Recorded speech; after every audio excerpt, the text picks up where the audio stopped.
Olá, este é o SET Experience Academy. Você está na trilha de rádio com a série Regulatório e Tecnologia. Estamos recebendo hoje o professor Antônio Alex Pinheiro, pesquisador da área de comunicação, advogado, engenheiro e especialista de regulação da Anatel. Professor, seja bem-vindo. Eduardo, eu que agradeço o convite. Então, é com grande satisfação, tá? Então, muito obrigado aí pelo convite. Iniciando o nosso encontro de hoje, tratando de os novos desafios do rádio com a expansão da internet, gostaria que o senhor iniciasse falando das suas publicações do ramo envolvendo telecomunicações, enfim, comunicações e radiodifusão. Tá? As minhas pesquisas relacionadas com radiodifusão, com telecomunicações, elas tiveram início em 2011 na Universidade de Brasília. E desde então eu publiquei 3 livros. Os 2 primeiros, eles são relacionados com aspectos regulatórios de radiodifusão, inclusive onde eu faço um comparativo com a regulação de diferentes países, aí no caso Alemanha, Argentina, Uruguai, e comparando com o Brasil. E recentemente a minha última obra foi um estudo de caso relacionado com o processo de reorganização da faixa de 700 MHz do espectro de radiofrequência, né? Um processo administrativo que ficou marcado por uma forte polarização, uma disputa de espectro entre a radiodifusão e entre as empresas de telefonia móvel. Com os novos desafios do rádio, com a expansão da internet, o que a pesquisa tem mostrado com a mudança do ecossistema de mídia e com a convergência 3.0, o que o rádio se aproveita ou sofre com isso? Então, Eduardo, nesse contexto da convergência tecnológica, e aí da convergência 3.0, temos cada vez mais aí a diminuição de fronteiras entre quem realiza a transmissão de conteúdo e quem produz conteúdo. E aí, a expansão da internet, ela não tem volta, dentro aí do processo de convergência tecnológica. Entretanto, a radiodifusão, principalmente o rádio, se aproveitando de toda essa expertise que a radiodifusão tem para produzir conteúdo, ela pode sim se aproveitar da expansão da internet para crescer. Dentro do processo de expansão da internet, nós temos que avaliar para onde que esse crescimento da internet está caminhando. E o crescimento da internet ela está caminhando para os dispositivos móveis, para os celulares. Então, os estudos demonstram que hoje nós teremos aí o dobro, caminhando aí para quase o triplo de aparelhos celulares em comparação com computadores. E aí, dentro desse contexto, a radiodifusão, como ela já vem fazendo, o celular já se tornou a principal porta de entrada para a radiodifusão e temos aí com destaque esses aplicativos integradores, como o Mobilize, lançado pela Abert, e também o MobiAbert, que conseguiu fazer a integração de mais de 50% de todas as rádios do país em pouco espaço de tempo. Na verdade, então, nessa característica do desafio do rádio, o senhor, pelas suas pesquisas, tem observado uma expansão de pessoas conectadas. O senhor teria, assim, algum número, alguma referência percentual de conexão, de como como que o rádio está se aproveitando dessas plataformas auxiliares? Então, citando algumas pesquisas realizadas por alguns professores da Universidade de Brasília, essas pesquisas elas demonstram claramente que o rádio ele vem sim se aproveitando da internet, principalmente em cima desses aplicativos integradores. Então, nos primeiros 2 anos, isso no período de 2015 a 2017, esse aplicativo ele conseguiu realizar a integração de mais de 50% das emissoras do país, e isso aí converteu-se diretamente no consumo de conteúdo produzido e gerado pelas emissoras de rádio, e esse crescimento, inclusive, ele se deu por um consumo de conteúdo realizado até mesmo fora do nosso país. Tá? Então, inclusive, brasileiros, o meu destaque em relação à radiodifusão é a expertise que a radiodifusão tem para produzir conteúdo. Além do mais, a população brasileira ela tem um hábito,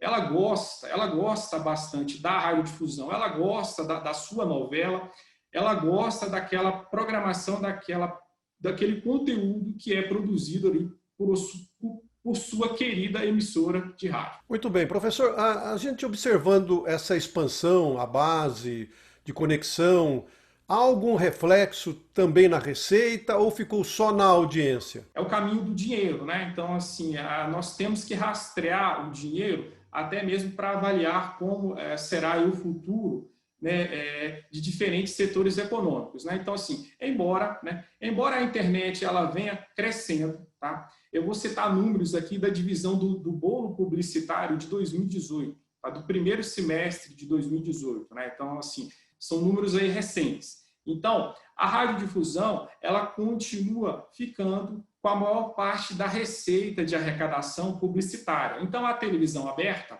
ficou em 2018, durante o primeiro semestre, com aproximadamente 60% do que foi gasto com publicidade. Tá? Embora a gente já verifique uma expansão do gasto de publicidade com a internet ainda está muito longe do que a televisão aberta arrecada com publicidade, né? O rádio, tá? Ele embora ele esteja o gasto com publicidade com o rádio esteja um pouco abaixo em relação ao que é gasto com a internet, o rádio continua forte. Então, embora a internet venha crescendo, a radiodifusão, a televisão aberta e o rádio continuam fortes aí dentro, né, do processo de distribuição e arrecadação de receitas publicitárias. Você está no SET Experience Academy recebendo o professor Antônio Alex Pinheiro na trilha de rádio. Professor, na sua visão como pesquisador, o que se vislumbra para o futuro do rádio?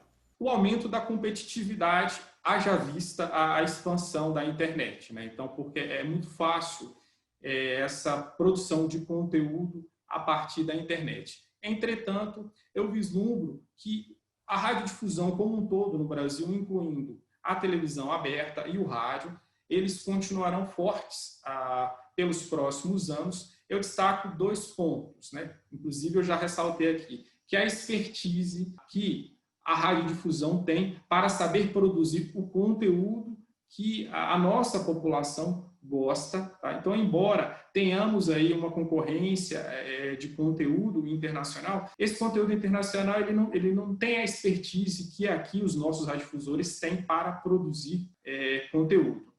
E o outro ponto que eu destaco é o hábito da população brasileira. Então, a população brasileira, então a minha geração, a sua geração, né, é uma geração que cresceu aí sendo informada e sendo entretida pela radiodifusão e por isso, na minha opinião, a radiodifusão vai permanecer forte aí pelas próximas décadas. E destacando um terceiro ponto, é que em relação à qualidade da internet, principalmente no interior do nosso país, uma internet ela é muito deficitária, né? Então, nosso país ainda vai demorar alguns anos, né, até conseguir oferecer aí uma internet de qualidade. E aí, em frente ao avanço de novas tecnologias, estamos aí prestes a receber a tecnologia 5G. Né? A partir dessas novas tecnologias, o rádio também, como o rádio já vem fazendo, ele já vem aí se aproveitando e crescendo, ele pode potencializar o seu crescimento, inclusive, a partir dessas novas tecnologias, destacando aí, por exemplo, os aplicativos integradores. Entre essa evolução tecnológica, a preservação de conteúdo, o ser humano, a tendência do veículo de comunicação integrador, o rádio e a televisão convencional broadcast, hoje, atualmente. A projeção para o futuro, quem sofre mais ou quem ganha mais, o rádio ou a televisão? Eduardo, aí assim, nós precisaríamos talvez de pesquisas mais aprofundadas, mas assim, então, pelo que eu já estudei, eu acredito que talvez a televisão sofra um pouco mais em relação ao que você pontuou, né? Até mesmo porque o rádio, né, nós temos algumas características especiais em relação à forma de consumir o conteúdo do rádio. Então, por exemplo, o rádio ele é consumido pela pessoa ao estar dirigindo, ou então ele é consumido por uma pessoa ali na fazenda, ou ele é consumido quando as pessoas elas estão trabalhando, né? Então a pessoa está trabalhando e ela está, né, ao mesmo tempo sendo informada, ouvindo uma música pelo rádio, né? Então acredito que esses pontos aí pontuados em relação especificamente com o rádio, né, eles permitem uma maior solidez para o rádio enfrentar esse mercado cada vez mais competitivo, que é esse mercado de entretenimento. Professor, agradecemos a sua especial participação, a deferência para conosco aqui no SET Experience e as suas considerações finais em nossa entrevista. É com grande satisfação que eu estou aqui participando desse evento. Procurei trazer pontos aí para contribuir com o processo aí de desenvolvimento do rádio aí frente às novas tecnologias, e aí estou à disposição aí com as minhas pesquisas, com os meus trabalhos, tá? Então, muito obrigado, Eduardo. Mais uma vez, agradecemos a participação do professor Antônio Alex Pinheiro e se tiver alguma dúvida ou contribuição ou comentário a fazer, use o nosso espaço relativo a isso, setexperience.org.br. Navegue nossa trilha, tome conhecimento, explore novos episódios e conteúdos.